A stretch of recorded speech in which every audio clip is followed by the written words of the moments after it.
This video is sponsored. Stay till the end to find out who it is. If you time travel back to the year 2015, you will find a young, spry, upbeat kid going into GameStop with his dad after spending a car ride convincing him that he's been a good boy and he'd love to have a new game to mess around with for a while. This young lad goes into GameStop to the Xbox section and simply looks around for a bit.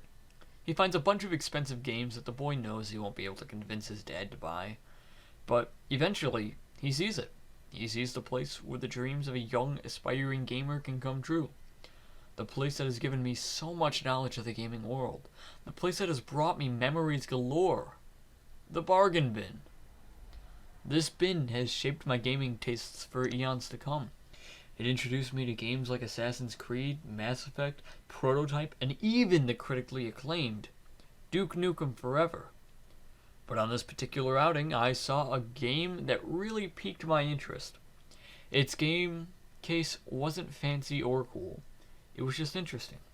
It was simply just a man in a suit with 2 silenced pistols and the title of the game, Hitman Absolution.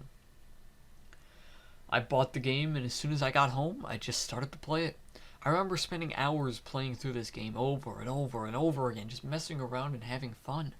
I spent so much time just playing around with the game's weapons and mechanics, just trying to complete all the challenges and find the stupidest and funniest ways to kill people. It was a true sandbox game to me. But eventually, though, I forgot about it. Time passed and I changed. I sold my Xbox and all my games and just moved on. Fast forward to 2020, I had completely forgotten about the game. I opened up Steam one day and saw a sale going on for the whole Hitman franchise. I finally started to play through the game that I used to play for hours on end.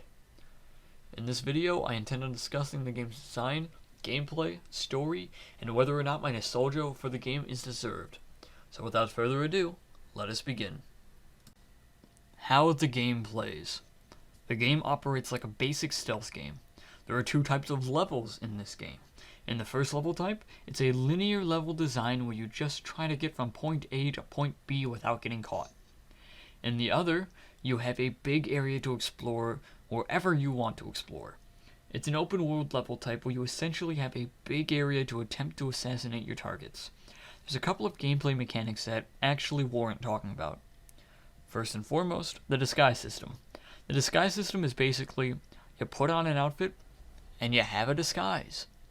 Depending on the disguise, you'll be able to access new areas and have the ability to walk around with your weapons out without arousing suspicion.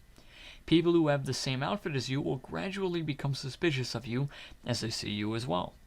If they see you for too long, then they get suspicious and begin to follow or attack you. To avoid this, you can use your Hitman meter. The Hitman meter can really do 2 things. In stealth mode, it can help sneak past guards by putting your hand on your head. In action mode, you can undergo point shooting. Point shooting is a pretty cool mechanic. It's pretty badass. Essentially, you pause time, pick your targets, and unload your clip in a few seconds, mowing down multiple enemies at once. That's it. Those 2 gameplay mechanics are the only thing that really separates this game from any other stealth game. But here's the thing. The game shines brightest not with its gameplay, but with its set pieces.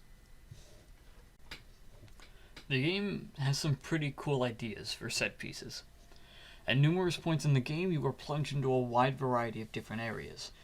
There are levels where you are participating in a shooting contest, running around a church in the midst of a massacre, enjoying a poorly rendered strip club, hiding in a cornfield, exciting I know, and perhaps most interesting, a pot garden. The gameplay as a whole is learning these levels and learning to exploit them. But there is my problem with the gameplay. It's honestly pretty boring.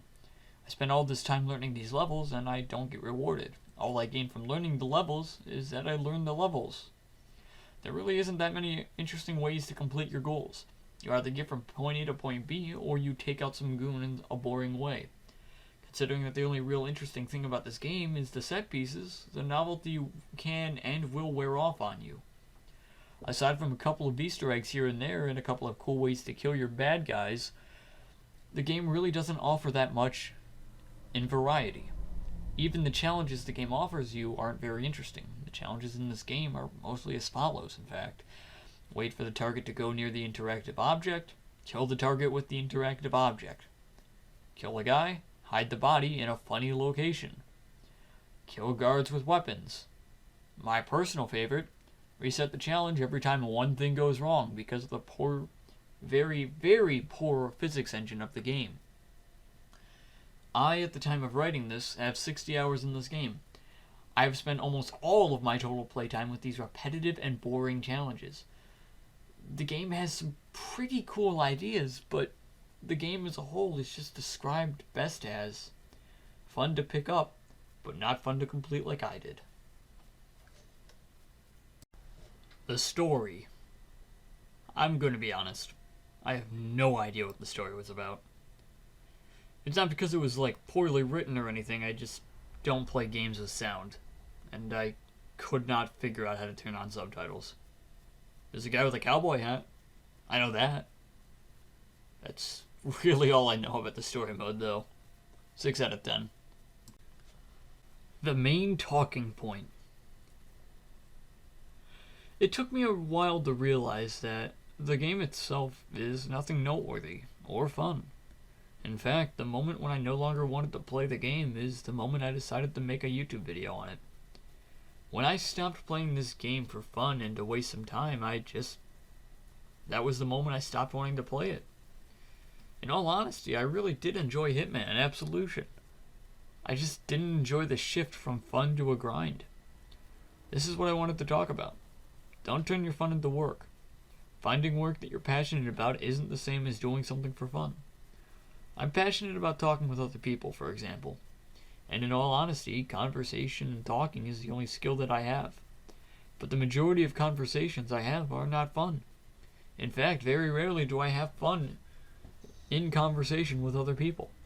I've been told that other people enjoy conversation with me, and I get validation from their enjoyment, which is why I like talking to people. I'm passionate about it. I am not passionate about gaming. If I were to never play a game again, I honestly don't think I would be that sad. But even so, I still have fun with gaming. It's a fun pastime. I don't think I could ever make a career out of it, but I'll always have time to pick up a game and mess around for an hour or two. That's really all I wanted to talk about this vid. I wanted to discuss my thoughts on the game, passion versus fun, and most importantly, today's sponsor. Now, I'm not exactly a huge creator on YouTube, nor am I famous in any regard, but I did manage to find a sponsor for this video. To put it simply, nobody expects the Spanish Inquisition!